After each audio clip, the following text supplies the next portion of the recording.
지금 에베소의 사람들이 큰 소동을 벌이고 있습니다. 은장색 데메드리오가 선동을 했습니다. 처음에는 은장색과 관련된 사람들만 모여 있을 때 선동을 한 것입니다. 선동된 사람들이 나가서 군중이 되고 또 이것도 저것도 모르는 사람들이 이게 무엇인 일인가 하고 따라 나오게 된 것입니다. 그래서 엄청나게 많은 군중이 된 것입니다. 대다수의 사람들은 왜 모였는지를 모릅니다. 그리고 연극장으로 바울로부터 신앙을 받아들인 두 사람을 끌고 들어갔습니다. 그런 중에 데메드리오의 의견에 동참하는 유대인들이 있습니다. 유대인들은 예수 그리스도를 받아들이기보다 반대편에 서 있습니다. 근데 유대인들이 한 사람을 세웁니다. 알렉산더라는 사람을 세워서 앞에 나가서 말을 하게 하려고 합니다. 오늘 본문에서는 이 알렉산더가 어떤 인물인지는 잘 모릅니다. 바울의 반대편에서 비방하는 이야기를 한 사람으로 세운 것입니다. 이 알렉산더라는 사람이 바울을 따르고 믿다가 바울을 배신한, 예수님을 배신한 그런 사람입니다. 왜냐하면 디모데후서 4장 14절에 보면 바울이 디모데에게 이렇게 말합니다. 구리 생업업자 알렉산더가 내게 해를 많이 입혔음에, 이런 말씀이 있습니다. 이 알렉산더라는 사람이 바울 사역을 계속해서 많이 방해를 한 그런 사람이라고 할 수 있습니다.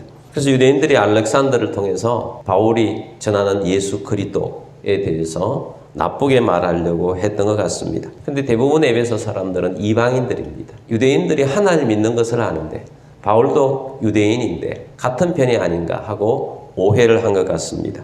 그래서 유대인들이 말하는 건 안 돼 하고 알렉산더가 말하는 것을 말렸습니다.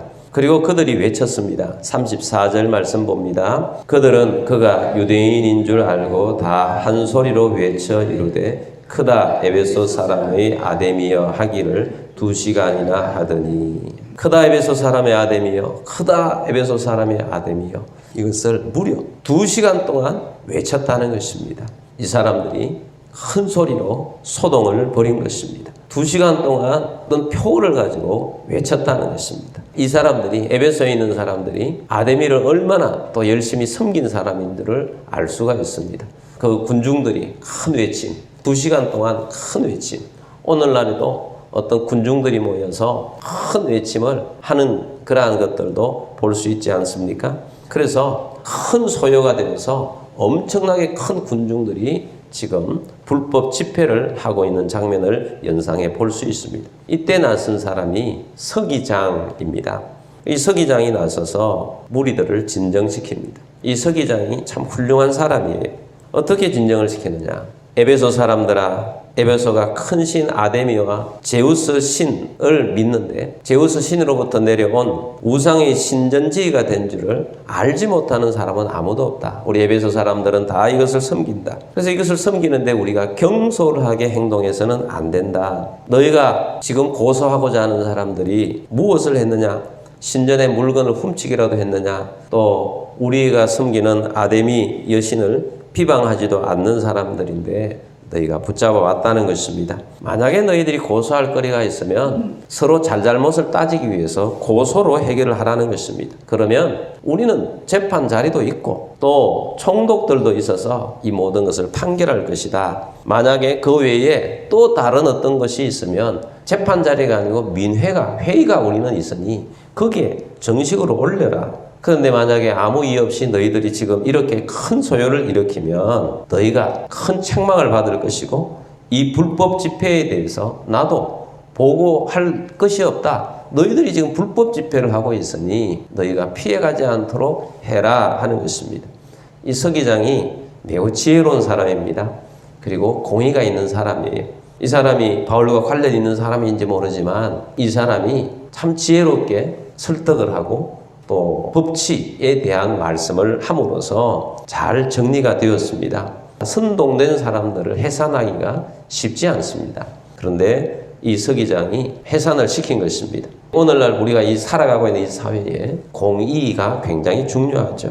서기장이 지금 말하는 것은 뭡니까? 우리에게는 법치가 있다는 거예요. 법이 있다.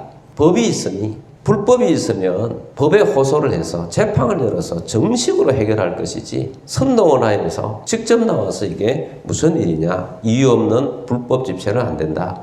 이 불법 집회는 너희도 손해를 받을 수 있으니 너희들도 이 소요 사태에서 책임져야 할 일이 있다면 책임지게 될 것이니 이점해서 그만두라는 것입니다. 우리 사회에도 정당한 법 절차가 있습니다. 그래서 무엇이든지 사회에는 법 절차대로 해야 하는 것입니다. 만약에 사회가 법 절차대로 하지 않으면 문제가 생기는 것입니다. 세상에 권력자, 어떤 자리에 또 재판자, 이런 자리가 굉장히 중요합니다. 세상에 있는 권력자가 어떤 사람이냐에 따라서 판결이 굽는다든지 정치가 공정하지 못하다든지 법치가 세워지지 않는다든지 공의가 없다든지 그러면 사회가 혼란하게 되는 것입니다. 그래서 그렇게 되지 않도록 해야 하는 것입니다. 에베소의 문제는 공의로운 서기장으로 인해서 잘 해결이 되었습니다. 하나님은 온 세상의 주관자이십니다. 하나님께서 세운 권력자들이 공의로 행할 수 있어야 나라가 바로 서고 사회가 바로 설 수 있습니다. 그래서 우리는 이 사회를 보면서 공의가 세워진, 법치가 바로 세워지는 사회가 되어지도록 우리가 기도하고 또 우리가 그런 사람들을 우리 민주주의이기 때문에 뽑아야 하는 것입니다. 그래서 우리는 이 나라의 지도자를 뽑는 사람들입니다. 또 우리나라 이 나라의 헌법은 모든 권력은 국민으로부터 나온다는 것입니다. 그래서 우리가 법치가 잘 세워지는 나라가 되도록 위해서 기도해야 할 것입니다.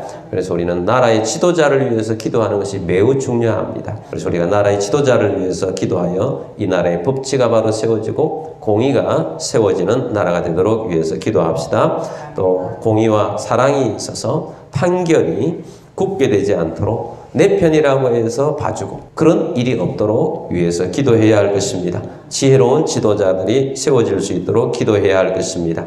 또한 우리가 국회의원 선거가 얼마 남지 않았습니다. 선거에 잘못된 사상이 있는 자들이 세워지지 않도록 지금 이 나라는 공산주의, 사회주의 이러한 것들로 물들지 않도록 동성애 합법화 시키려고 하는 사람들이 뽑혀지지 않도록 위해서 기도하고 또 이 나라가 바로 설 수 있도록 기도하는 우리 모두가 되기를 주의 이름으로 축복합니다.